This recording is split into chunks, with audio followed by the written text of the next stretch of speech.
Welcome to the Rocky Garza Show, where we dive deep into the truths that shape extraordinary leaders. I just wrapped up an incredible conversation with Kerrie Lee Brown. She's the editor-in-chief of Success Magazine, and I'm going to tell you, you're not going to want to miss this one. Kerrie Lee Brown is an award-winning journalist, media executive consultant, and women's health advocate. She is the founder of Red Lily Global Lifestyle brand. She's the author of an incredible book called My Heart, Myself, a self-care guide for women on Amazon. And she's the VP and media editor-in-chief at Success Magazine. Kerrie Lee has contributed more than 150 magazines worldwide and has made it her mission to educate others about the importance of heart health and authentic storytelling to really help heal, transform, and serve your life. So today we talked about the imposter within, somebody at Kerrie's level who has achieved success. She is living it daily. For that matter, she works for an organization called Success. And yet, how do we still find ourselves struggling with imposter syndrome? How do we still see that in our lives? And what do we do to overcome that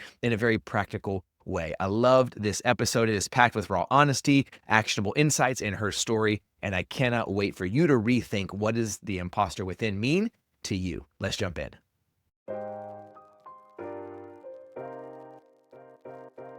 Welcome to the Rocky Garza Show, where we explore the collision of a deeply meaningful life and a wildly impactful career. I'm your host, Rocky Garza, and with over a decade of experience as a coach, consultant, and keynote speaker to many Fortune 500 companies, I'm here to share personal stories and expert advice to help you gain clarity, build confidence, and discover that you too can build the life you actually want. Whether you're a high achiever looking for a more full life or a leader striving for professional success with purpose, this podcast was designed with you in mind.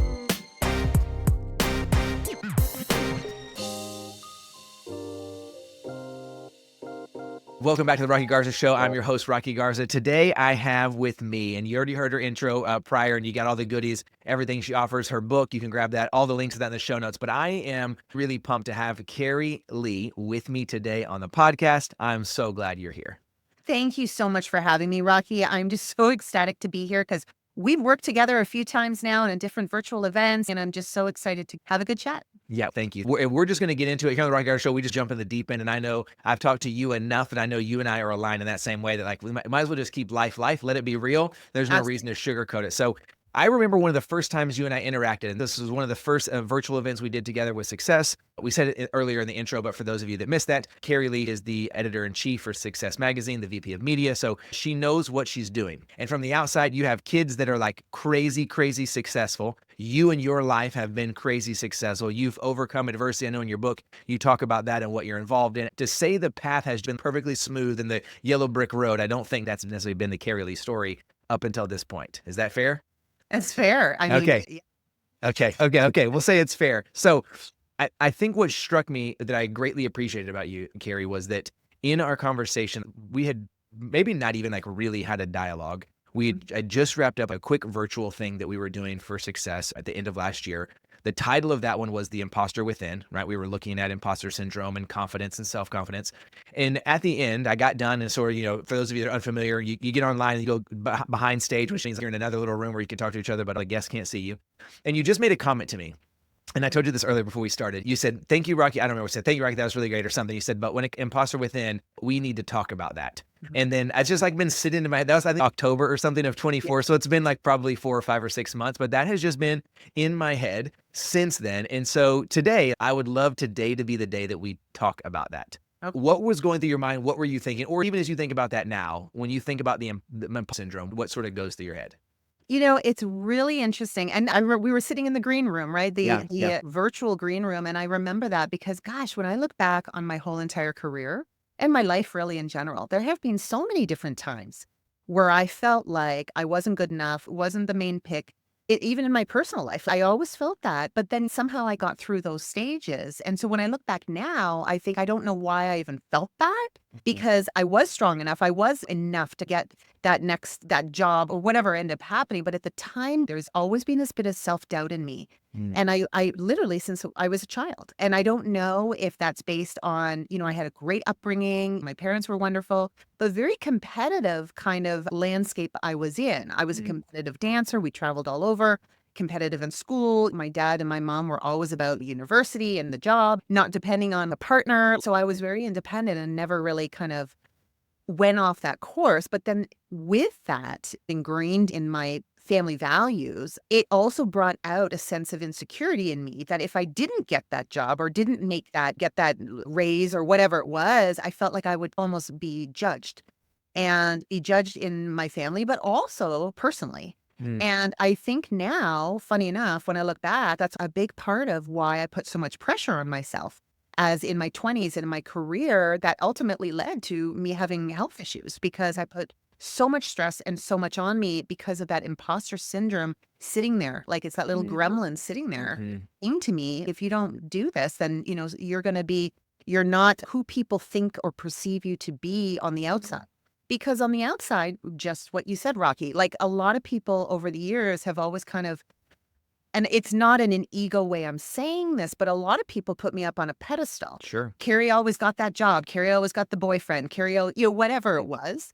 But I didn't always get that. I worked hard for whatever I got, but I think people sometimes misjudged me from the beginning, from the get-go, and it always stuck with me. So that imposter syndrome was like if I didn't get the thing I was going for, always kind of stayed with me, and I still have it today as well. Yeah. But Yeah. yeah, it's something we all go through in Yeah. different stages. No, I totally agree. I mean, I don't know that I've ever met a person in my life that if they were being really honest would Mhm. say they don't at some point still presently Yeah.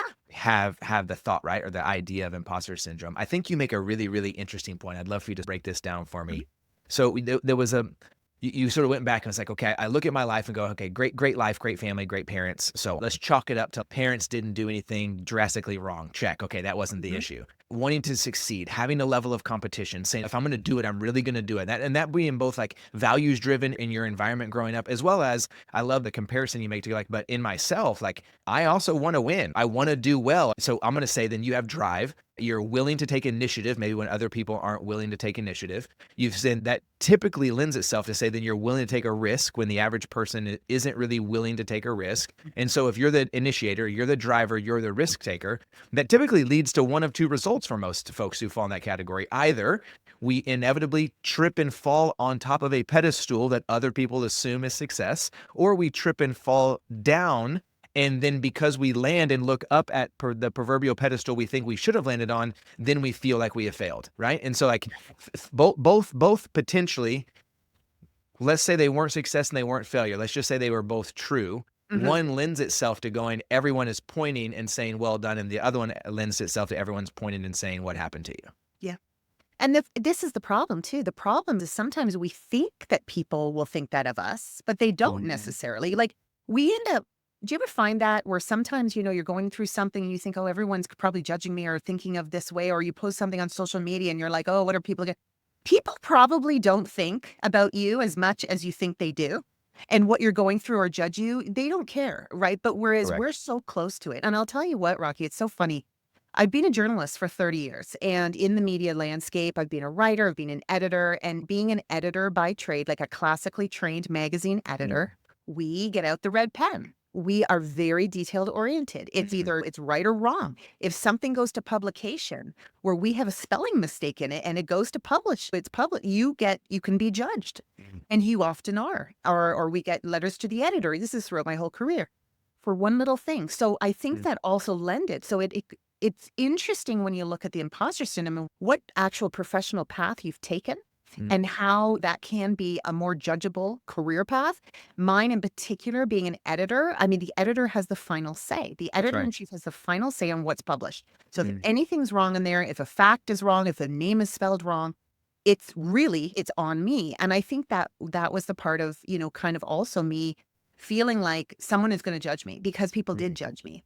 And I learned though, and I think this is one of the great things that I have learned, but it can also work as a disfavor to me, is that I learned to be able to get over those kind of criticisms because there's always going to be another magazine. There's always going to be human error and you have to work through it. Sure. Then it's the pressure, again, I put on myself. Okay, there was a spelling mistake in this particular article years ago. I'm not going to do that again. So that I'm like ultimately almost super, just kind of aware of my existence. What do I do as a profession? Then you can tie in the fact that I have always seen myself as my title, right? So I'm the editor-in-chief of Success Magazine. I've been editor-in-chief of lots of different magazines. That's my title. That's how people know me. That's why people want to get to know me quite often. So then it's like, okay, if that's what I'm known as, then where's really the real Kerrie Lee? And that's where the imposter syndrome comes in as well. Because it's like, who is the real Kerrie Lee, right? Who is that person? Am I a magazine editor and that's all I'm known for? I know now it's not, but back in the day when I was building my career, that's what I built my career on. So again, that imposter syndrome, like, am I just successful in my roles because of the title I achieved? Or is it because it's Kerrie Lee and I know what I'm doing? And so again, I'm constantly having this battle in my mind that has really kind of followed me throughout my whole life. I think that is one of the better ways anyone has described, I think, a thing I feel inside that I feel like so often I want to talk to people about. And or if there's a reason I say that I show up to work every day, it's to help find that, I think, seemingly narrow space in the beginning on the first step that sort of translates into this extensively wider space once you get 2 or 3 steps in. But it's really scary at first of going, if I make a decision about who I am, and I stake a claim that says this is me, and it's unrelated to my success, my professional title, or some sort of authoritative privilege that I could assert for myself, will I matter? Will I be valuable? And does anybody care? Right? And so when we win, though, I believe, and if I could if I could spend the next decade doing something, right? It's how do I sort of become a place of reason? And when I say voice, I don't mean voice like, let me tell you what to do. There's a phrase recently that I've grasped onto with myself. Like I look in the mirror and go, okay, my job is not to get on stage and tell you how to be a great leader. My job is to get on the stage is to tell you how to be you as a great leader. Right. Right? My job is not to get on stage and say, let me tell you what all great leaders do so that you should do this. That's a terrible idea. You're not them. You're going to fail. If you do what pick any great leader is, if you pick what they do, it's not going to work for you because you're not them. You got to pick what works for you so that you can then see what you look like as a great leader, not go try to figure out what great leaders look like. That doesn't serve any purpose for us. So what would you say today, if you do a little bit of introspection, what is something today that you still occasionally look at and have a moment of going, is that really me? However you would define what imposter syndrome does to you. Am I good enough? Are they going to find out? What is a language that comes up in your head when the imposter, that little gremlin, as you mentioned, when that little gremlin pops its little head up? What are the sort of things that it says to you? Well, it's really interesting because I've just started really getting on more and more stages, and I'm being asked to, lots of different in-person and virtual stages to tell my story. And by trade, I'm a storyteller. That's what I do as a journalist. And there was always this part of me that, again, that classically trained print journalist was trained in university and did my master's to interview other people about their story. Because that's what my job is, to get the story out of people so I can write about it or talk about it on TV. And more lately, over the last, decade really, and especially in the last few years at Success, I've been asked more and more to tell my own story. And so that piece of that, like, again, that imposter syndrome is like, well, I still have it because it's been ingrained in me that it's not about my story. It's about other people's and sharing them and giving them the voice, or ghostwriting for someone else, an executive that I've done before. Now people want to hear my story. And what happens is I constantly am reevaluating, is my story worthy telling?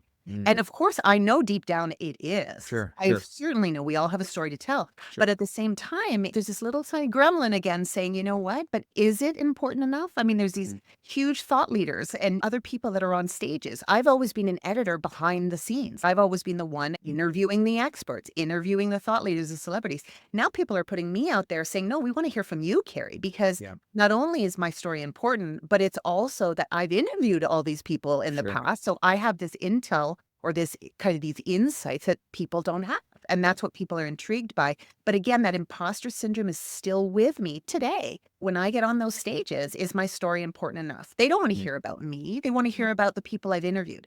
But no, it's actually changing. So I've learned to accept that.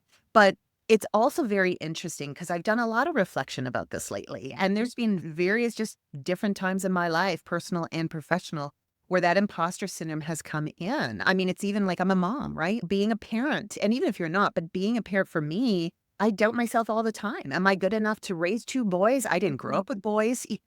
There's always that imposter syndrome. I think everyone goes through it in some way. Just really learning how to deal with it and get through it, learn from those experiences and have the confidence in order to move through. And maybe just realizing that we are all good enough. Like Amy Kernlima, her new book, like Worthy, we are worthy That's right. of the recognition, the accolades, and also the success that we can get. We shouldn't feel guilty for that if we have worked hard to get it. And I think that's one of those things I've had to come to terms with, because everything I have worked for, I've worked really hard, Sure. but I've had to learn along the way. Yeah. So I think really there's a fundamental statement or sentence that if I could have a superpower, I could just like feed into every person that I see or meet or that I haven't met or that has this thought, because we again, to your point, we all have it. right. You made a statement, and so I'm going to agree and edit, to use your word. You said with reality is that we're all good enough. And I agree. I think it fundamentally changes our life on a daily basis, though, if we simply edit out the word and red line the word enough. And if we just say, We're good. every person is good. Yeah. Right? Because enough still, to me, lends itself to the scale being in somebody else's control. Right. Because, and maybe even the other person is like us, right? The other person is like the version of us we have in our head that we think we're supposed to be. Yeah. But I think enough is like it's a really dangerous word. Enough and should are like two of the most dangerous words I think that exist for us as human beings when we're trying to do something or build something significant. And so when you hear, and sort of give me your gut here, when you hear the phrase like, Kerrie Lee, you are good, period. Like no enough, not at this, not just as a statement. Is there anything that rises up, bubbles up? What makes you feel something when you just hear the phrase, Kerrie Lee, comma, you are good? It's very interesting you say that. I've never really heard that phrase, right? You're right. We always say enough. You're good enough. I mean, exactly. It brings a negative connotation. So saying, Kerrie Lee, you are good brings in me like I am. Like, you know what I mean? Like, this is who I am. And I think that gives me a lot more confidence, even in just that short phrase, to be able to say I am, and this is who I am. It's almost like accept the flaws and accept the failures and accept everything. That's right. But also accept it in myself, because all these imposter syndrome kind of feelings and these setbacks or obstacles, it's part of the human nature to go through all that. So really at the same time, when you say you are good, it's perfect, because we're all good in some way. The levels of success in that doesn't really matter at the end of the day, right? We're human. And I think that's the whole thing. We really shouldn't judge ourselves by anything. And that's one of the things I've struggled with in being a public figure in the media, is that we constantly judge ourselves, and we judge ourselves as parents. We judge ourselves as a spouse or a partner. And I think that we have to get over that. We just have to see, you're right.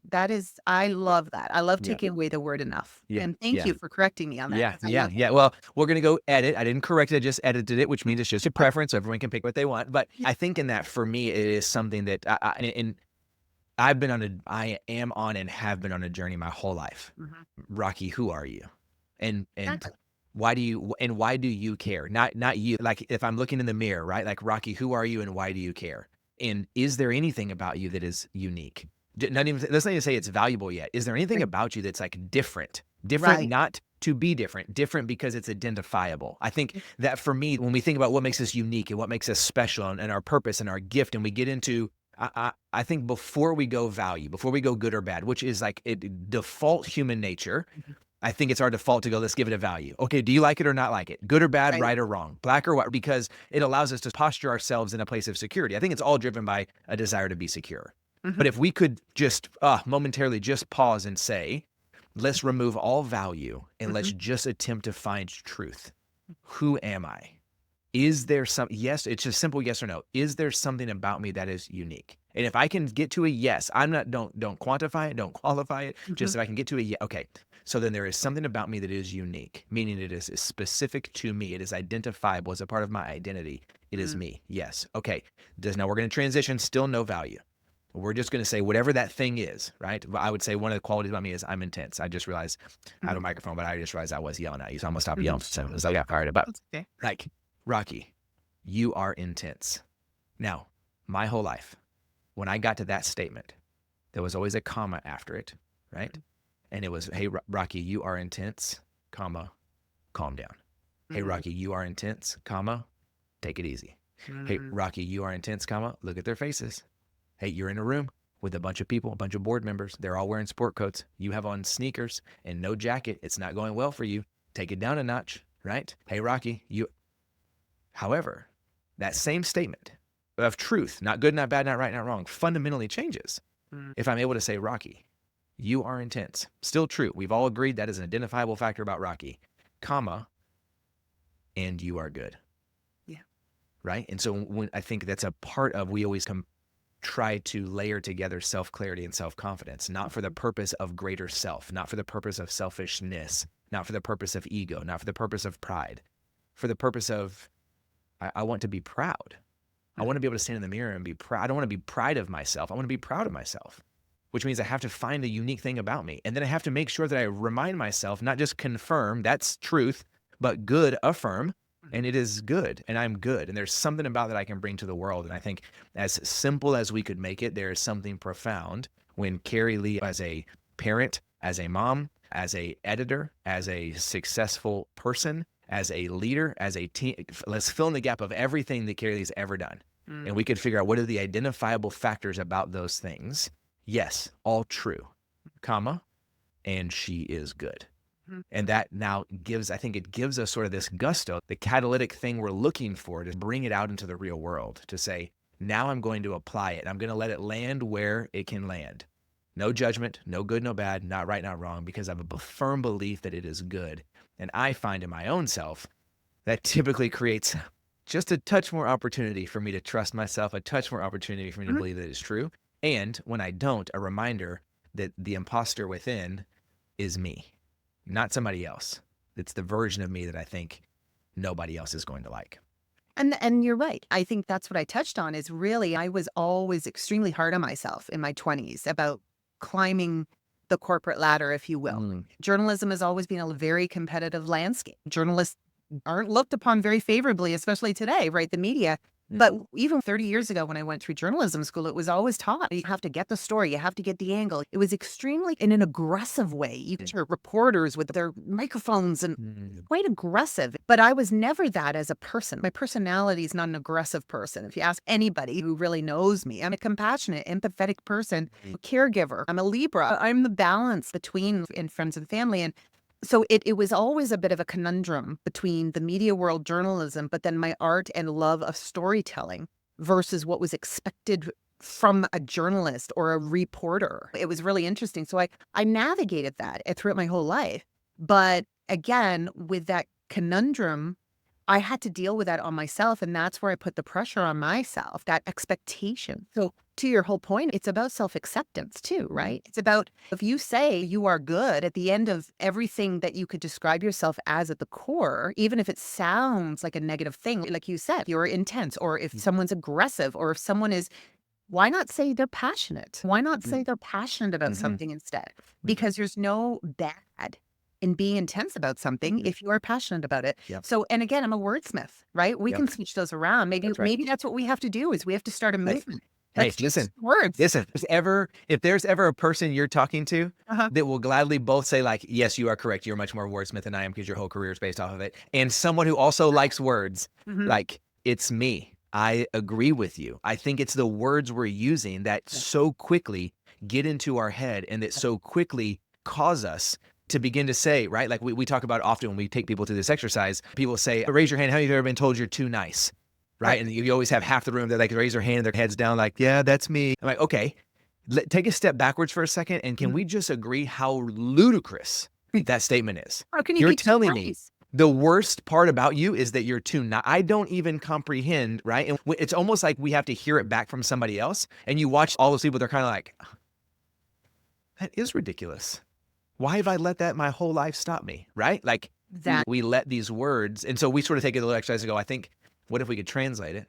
And so I typically tell folks if they're on this one, you're too nice. I say, can I translate for you what I think is happening? Because, and you mentioned this a little bit earlier as well, the stories told to us about us, right? Hey, you said earlier, I was told I had to be a high achiever. I was told I had to be successful. I was told I had to be competitive. I was told I had to work hard. If you want to get it, go to school, go to university, get there. You had all the things we were told about. Kerrie Lee, you can do this, this, this, this, and this. And so the stories you tell yourself are that I'm this, this, this, and this. And let's assume that they're true for this some degree, right?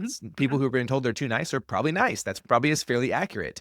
But the stories told to us about us are almost always a greater representation of the storyteller than they are the main character of the story. Exactly. And it could also be what they're either one, not, missing out of their own life, and they're projecting it on you, or there's that expectation in you. Like when I look at my parents again, telling me you have to go to university, there was no option. University, become a professional, go, go, go, go. Don't depend on a partner or a man. That's what I was told. And so I led my life that way. I led my life that way because we're reared by our parents or whoever brings you up. But then it's also a reflection of how you also live, and right or wrong or indifferent, it doesn't matter. It really does get ingrained in you. So then when there's those kind of loopholes along the way, or those obstacles or setbacks or whatever you're dealing with, you do start to doubt yourself because it is what you have been told, or the expectation of you in a certain profession or in your personal life.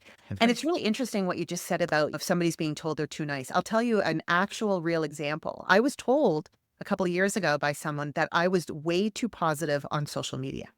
And this is no joke. You just made me think of this. Someone literally told me that because I post great positivity things or memes or whatever. And that's just the way I am. A lot of people do. And I was like, well, why would I not want to be positive on social media? I mean, why not? I mean, what's wrong with that? I just couldn't get it through. But the person who told me this was like, obviously, they're like, your life isn't perfect, and I never claimed it is, or I've never claimed it was. We could go on for hours and I can tell you all the things that are wrong about my life, but I really that's just not me. I just don't want to project it out there. It's not like I'm hiding it. It's just that I don't want to.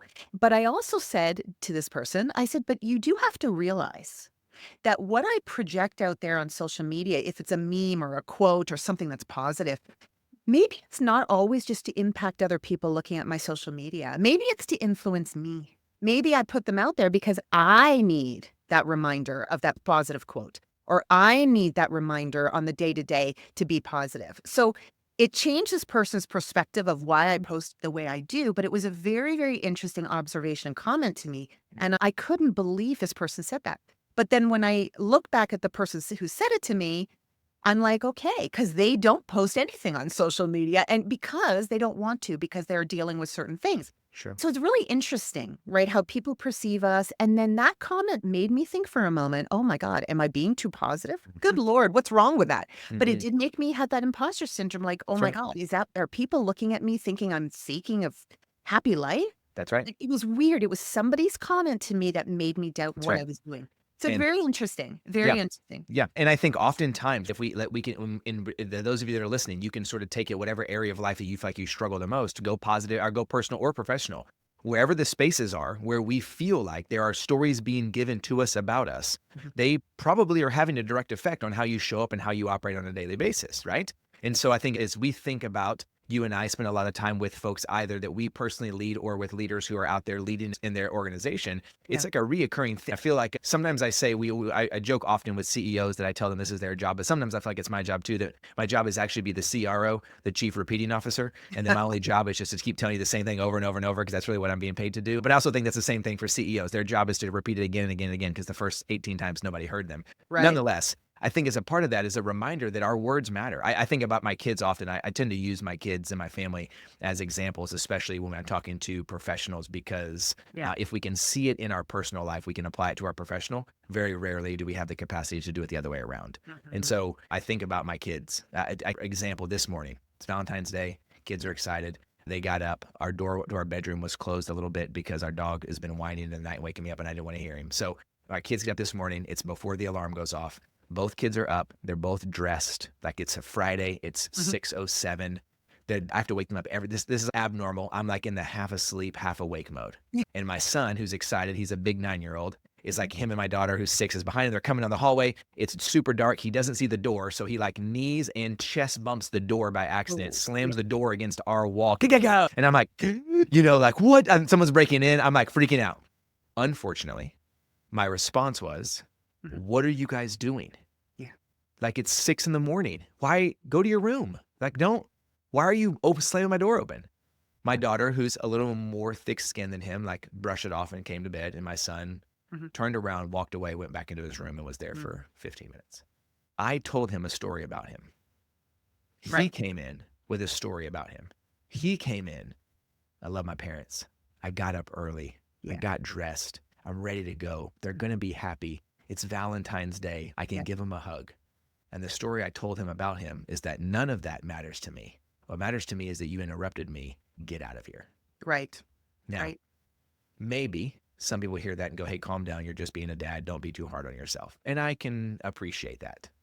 And that on repeat over a period of time does create a standard by which he's going to begin to operate with me and is going to tell him something about him. Now, I think most of us, whether we have kids or not, hear that and we're like, dang, maybe I should think about what I'm saying to my kids. And I would say, yeah, we probably should. Yeah. And you probably should think about what you're saying to your staff. And you probably should think about what you're saying in that meeting. Exactly. If we get crazy, Kerrie Lee, maybe we should think about what we say to us. Exactly. And it comes full circle because, again, you look at those who you're involved with in the day-to-day, whether it be your team or your leaders or your professional circles, but then it also comes back to your home and who you deal with, whether you have kids or not. It's your friends. It's how you answered the phone. It's how you, all these different kind of mannerisms. It's not just your words, it's your behaviors, your actions, and also your mannerisms. And that can make a long-lasting impact on people. And you don't realize sometimes your impact on people. Yeah. Like that thing you said, that was a great example about your son. If it was said over and over, it would be ingrained, and That's right. you take that along as he grew up. But sometimes it's just the one time that it's said, and not necessarily to your kids, but to a staff member or That's to right. a colleague That's or right. to somebody who, and I have to be really careful too in my role. I get pitches every day from people who are so excited about their accomplishments in business and entrepreneurship, and they want to get in the magazine. And Yeah. I have to a lot of times let people down because otherwise we would have a different magazine every day to That's fill right. the amount of stories. But it's all in how you relay the message back. It's all in the feedback. It's how you actually portray your message, whether it's good, bad, or indifferent That's to right. the other person. But to your point, the most important person you have to think about at the end of the day is yourself. Because also, if that negative self-talk is happening on the day-to-day to yourself, think about how you're going to project that to other people.